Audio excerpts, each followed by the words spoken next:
dia a todos. Meu nome é Daniel, sou administrador de redes do Instituto de Biologia. E hoje eu vou mostrar para vocês um pouquinho da nossa experiência que tivemos com software de monitoramento de redes e mostrar também a experiência que a gente teve desde um simples software à tomada de decisões, que ajudou bastante a gente, tem ajudado ainda mais. Então, a agenda, eu vou mostrar o problema que a gente tinha antes do software, vou mostrar alguns números do Instituto de Biologia, a ferramenta Nagios, que foi escolhida, alguns detalhes sobre as ferramentas e os plugins utilizados, primeira fase, implementação, como foi, quais as dúvidas surgiram.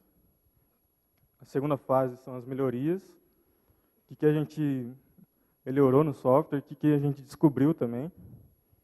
E a terceira fase, que é por futuro, proatividade.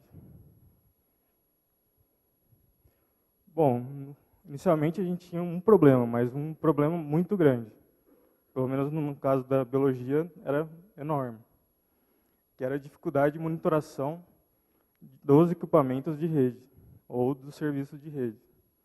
Inicialmente a gente não tinha como monitorar. Ou a gente acessava o switch, a gerência do switch, por exemplo, ou algum servidor e testava o serviço. Só que no próximo slide vocês vão ver que o número é muito grande, a biologia é muito grande. Então, para testar isso manual, um por um, isso levaria a semana inteira. Aí na outra semana teria que testar tudo de novo. E um problema também é as informações, os problemas vindo dos usuários. Então a gente não queria que o usuário ligasse para a gente para falar que alguma coisa está com um problema.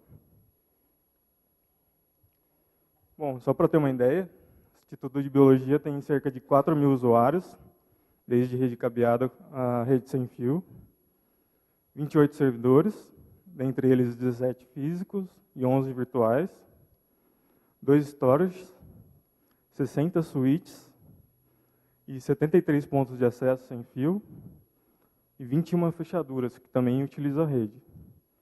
E futuramente a gente está pretendendo fazer outros projetos que envolvem a rede, como câmera IP.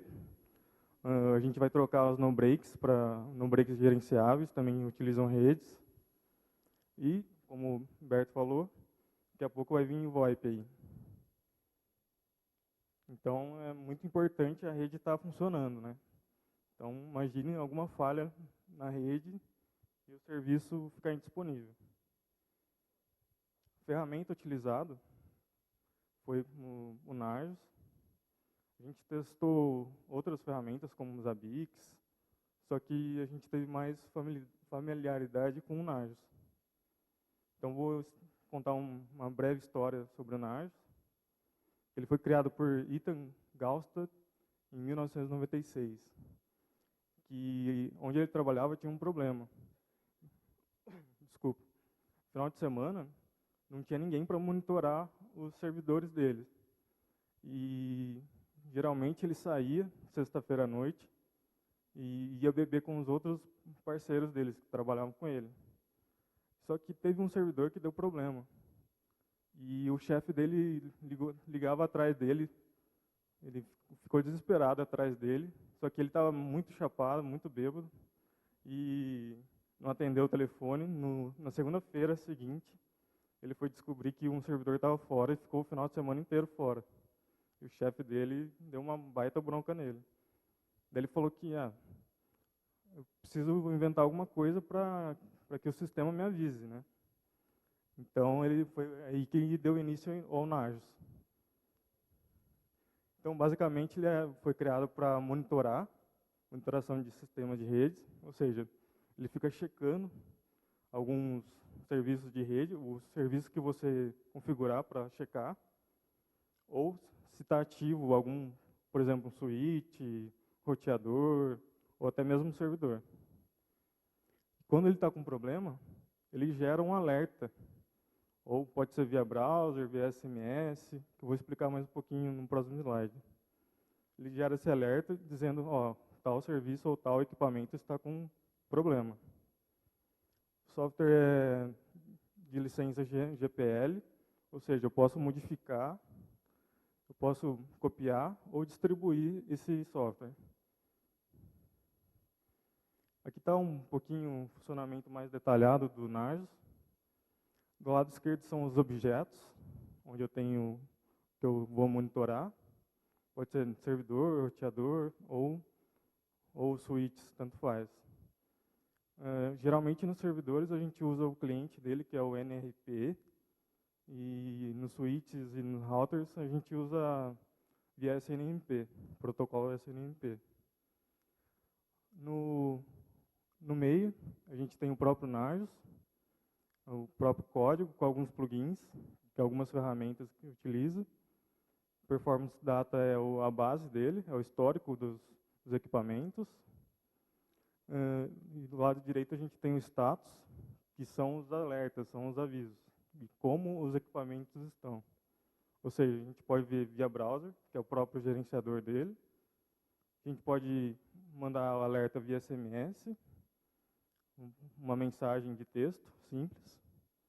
Essa mesma mensagem a gente pode mandar por e-mail, a gente pode criar grupos de e-mail para mandar, ou se a gente tem algum servidor Windows, então manda para a equipe só de Windows, ou só para de Linux. E a gente pode visualizar através de gráficos também. Se um disco está enchendo, então a gente já tem uma noção. Bom, aqui é um pouco mais detalhado as ferramentas que a gente utilizou. Foi uma máquina virtual, um sistema operacional FreeBSD, com Apache, PHP, MySQL, o próprio Nagios.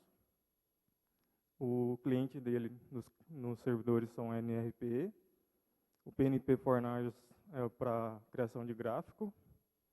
O Nagios é para você utilizar mapas ou fotos. E o NDO Utils é para você pegar aquele histórico e transformar em uma base de dados, em um banco de dados. Ou seja, não teve custo nenhum, né? O sistema foi totalmente livre, sem custo nenhum. Bom, aqui é a primeira fase, implementação do software. Inicialmente surgiram algumas dúvidas. Como monitorar?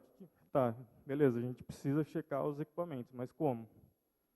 Daí a gente fez alguns estudos, ferramentas oferecidas, tanto Nagios como Zabbix. Teve Centreon também, mas a gente queria mesmo esses dois.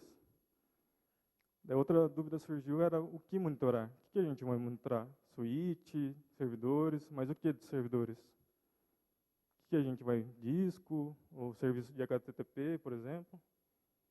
E a escolha do software. A escolha do software ficou entre essas duas, mas a gente preferiu o Nagios, porque a gente teve mais familiaridade e para a gente foi mais amigável trabalhar com ele. Mas também o mesmo caso que a gente pode fazer no Nagios, pode fazer no Zabbix também. E uma outra dúvida surgiu, é onde instalar? A gente vai usar uma máquina dedicada para isso, uma máquina física? O que a gente vai fazer? Então, inicialmente foi uma máquina física, mas ela era compartilhada com um serviço de web, e a gente resolveu tirar ela, colocar numa máquina virtual, ficar dedicada só para o Nagios. Bom, inicialmente os resultados foram, a gente resolveu o problema de que monitoração manual, a gente passou para automática, e a gente diminuiu também o tempo que o serviço ficou indisponível. Ou seja, lá no Instituto de Biologia, se alguém ficar sem internet, o pessoal entra em pânico, porque eles são muito dependentes de rede. Só que problemas acontecem, os switches ou servidores têm erros, então eles ficam indisponíveis há algum tempo. Mas esse tempo que fica indisponível diminuiu muito, porque antes ficava 3, 4 horas parado e a gente não sabia. A gente ia ser avisado por usuários. Hoje não, hoje a gente tem os alertas, então a gente já vê, então em questões de 10, 15 minutos a gente já resolve o problema. E um resultado importante foi a satisfação do usuário. Ou seja, o tempo diminuiu, então o usuário fica mais tempo com a internet ligado, ou com o serviço que ele utiliza. Conforme a segunda fase, o software foi ganhando melhorias, gráficos, só que conforme o tempo, a gente tinha ferramenta e tinha alguns dados. Tá, beleza. O que a gente vai fazer com esses dados agora? Esses dados eram históricos dos equipamentos. Esse equipamento deu problema tal hora ou tal dia. O que a gente vai fazer com isso?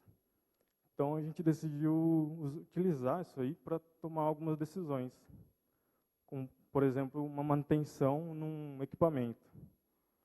O gráfico ilustra melhor aqui. No de baixo é um switch. A gente pode ver o tráfego dele. Qual horário que a gente pode fazer uma manutenção nesse switch, por exemplo? Pode ser de manhã ou finalzinho da tarde. Só que isso ajudou a gente, porque antes a gente não sabia. Ou na hora do almoço? Não. Ou 10 horas da manhã? Não. Tem que ser no comecinho ou no finalzinho da noite. A gente não pode simplesmente desligar o switch ou fazer uma manutenção nele, reiniciar, senão o usuário vai ficar sem. Em cima também é a mesma coisa. É um gráfico de utilização de rede sem fio, que bate 380 diário, mais ou menos. Então, se a gente for fazer uma manutenção num controlador Aruba, que a gente utiliza, que horas que a gente vai fazer? Então, essa ferramenta ajudou a gente para tomada de decisões.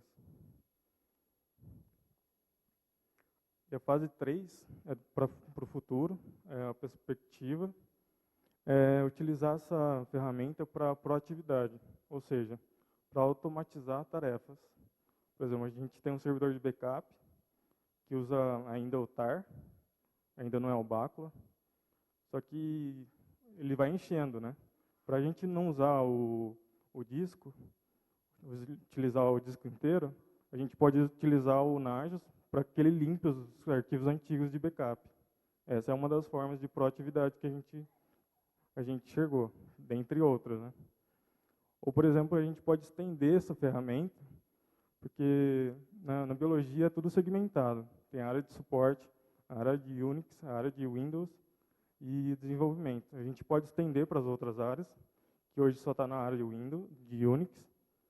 Pode estender para Windows, tanto para suporte como engenharia, que utilizam equipamentos de energia elétrica que podem ser monitorados via rede.